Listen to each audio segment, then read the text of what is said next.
Sonny dreamt of a mountain, jagged and lonesome. It dwarfed other peaks of the mountain chain, cutting the night sky with its sharp edges. A radiant moon bathed its slopes in the ghostly pale light. On one of the slopes, the remnants of an old road stubbornly clung to the rocks. Here and there, weather-paved stones could be seen through the snow. To the right side of the road, a sheer cliff face rose as an impregnable wall. To the left, a silent black sea of nothingness indicated an endless fall. Strong winds crashed in the mountain over and over again, screaming in powerless rage. Suddenly, the moon fell over the horizon. The sun rose from the west, streaked across the sky, and disappeared in the east. Snowflakes jumped from the ground and returned into an embrace of clouds. Sonny realized that he was seeing the flow of time in reverse. In an instant, hundreds of years flew by. The snow retreated, burying the old road. Cold shivers ran down Sonny's back as he noticed human bones littering the ground. A moment later, the bones were gone, and in their place, a slave caravan appeared, moving backwards down the mountain in a clamor of chains. Time slowed, stopped, then resumed its usual pace. Aspirant, welcome to the nightmare spell. Prepare for your first trial. What? What the hell is this? Step, step, another step. A dull ache was radiating through Sonny's bleeding feet as he was shivering from the cold. His threadbare tunic was nearly useless against a biting wind. His wrists were the main source of agony. Badly hurt by the iron shackles, they sent a sharp pang of pain every time the freezing metal touched his broken skin. What kind of situation is this? Sonny looked up and down, noticing a long chain winding up the road with dozens and dozens of hollow-eyed people, slaves just like him. Shackled to it at small intervals ahead of him, a man with broad shoulders and a bloodied back was walking with a measured gait. Behind him, a shifty-looking guy with quick, desperate eyes was quietly cursing under his breath in a language that Sonny did not know, but somehow still understood. From time to time, a armed horseman in ancient-style armor would pass by, giving the slaves menacing looks. However you judged it, things were really bad. Sonny was more bewildered than panicked. True, these circumstances were not like what the first nightmares were supposed to be. Usually, freshly chosen aspirants would find themselves in a scenario that presented them with a fair amount of agency. They would become members of privileged or warrior caste, with plenty of access to necessary weapons to try at least tackle any conflict.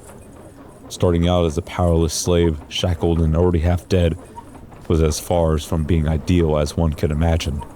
However, the spell was as much about challenge as it was about balance. As the old policeman said, it created trials, not executions. So Sonny was pretty sure that to counter this abysmal start, it would reward him with something good. A powerful aspect, at least. Let's see. How do I do this? Remembering popular webtoons he read as a child, Sonny concentrated and thought about words like status, myself, and information. Indeed, as soon as he focused, shimmering runes appeared in the air in front of him. Once again, although he did not know this ancient alphabet, the meaning behind it was somehow clear. He quickly found the rune describing his aspect, and finally lost his composure. What? What the actual fuck? Name, sunless. True name, none. Rank, aspirant. Soul core, dormant. Memories, none. Echoes, none.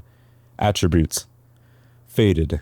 Mark of divinity, child of shadows. Aspect, temple slave. Aspect description, slave is a useless wretch with no skills or abilities worth a mention. A temple slave is just the same, except much rarer. Speechless, Sonny stared at the runes, trying to convince himself that he was maybe just seeing things. Surely it couldn't be that unlucky, right? No useless aspect, my ass. As soon as this thought appeared in his mind, he lost the rhythm of his steps and stumbled.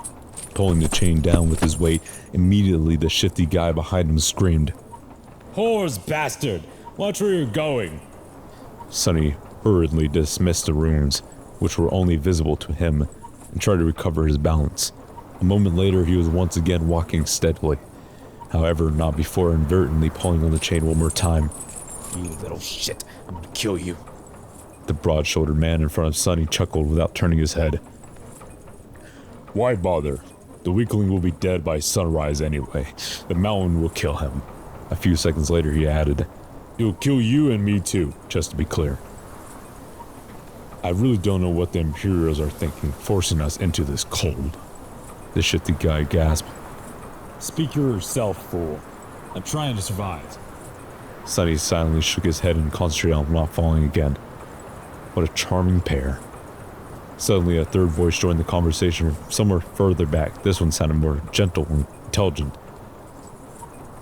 This mountain pass is usually much warmer this time of year. We just really had a bad luck. Also, I'll advise you against harming this boy. Why is that? Sonny turned his head slightly, listening. Haven't you seen the markings on his skin? He is not like us, who fell into slavery due to debts, crimes, or misfortune. He was born a slave, a temple slave to be precise. Not long ago, the Imperials destroyed the last temple of the Shadow God. I suspect that this is how the boy ended up here. The broad-shouldered man cast a look back. So what? Why should we be afraid of a half-forgotten weakling god? He couldn't even save his own temples. The Empire is protected by the mighty war god. Of course, I'm not afraid to burn down a few temples. But we are here not protected by anything or anyone. Do you really want to risk angering a god? The broad-shouldered man grunted, not willing to answer. Their conversation was stopped by a young soldier riding a beautiful white horse, clad in simple leather cuirass, armed with a spear and a short sword. He looked dignified and noble. To Sonny's irritation, the asshole was really pretty too. If this was a historical drama, the soldier would definitely be a male lead. What is going on here? There was no particular menace in his voice, even something resembling concern. When everyone hesitated, the gentle-voiced slave answered, It's nothing, sir. We're just all tired and cold, especially our young friend over there. This journey is truly too hard for someone that young. The soldier looked at Sonny with pity. What are you looking at? You're not much older than me, Sonny thought. Of course he didn't say anything out loud. The soldier laughed and took a flask from his belt before extending it to Sonny. Bear with it a little more, child. We'll stop for the night soon. For now, here. Drink some water. Child? Due to his thin body and small stature, both caused by malnourishment, Sonny was often mistaken for someone younger. Usually he didn't hesitate to use it to his advantage, but now, for some reason, being called a child really irked. Still, he was really thirsty. He was about to take the flask when a whip cracked in the air, and suddenly Sonny was in a world of pain. He stumbled, once again pulling on the chain and causing the shifty slave behind him to curse. Another soldier, this one older and angrier, stopped his horse a few steps back.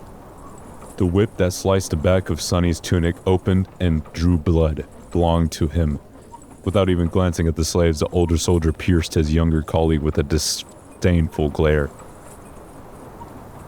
What do you think you're doing? The young soldier's face darkened. I was just giving this boy some water. He'll receive water with the rest of them once we camp. But shut your mouth. These slaves are not your friends. Understood? They're not even people. Treat them like people and they'll begin imagining things. The soldier glanced at Sonny, then lowered his head and put the flask back on his belt. Don't let me catch you making friends with these slaves again, newbie. Or next time it'll be your back tasting my whip. As if to illustrate his attention, the older soldier cracked his whip in the air and rode past him, radiating threat and anger. Sonny watched him go with well-concealed malice. I'll know how, but I'll watch you die first. Then he turned his head and glanced in the direction of the younger soldier, who was falling behind with his head still lowered. And you second.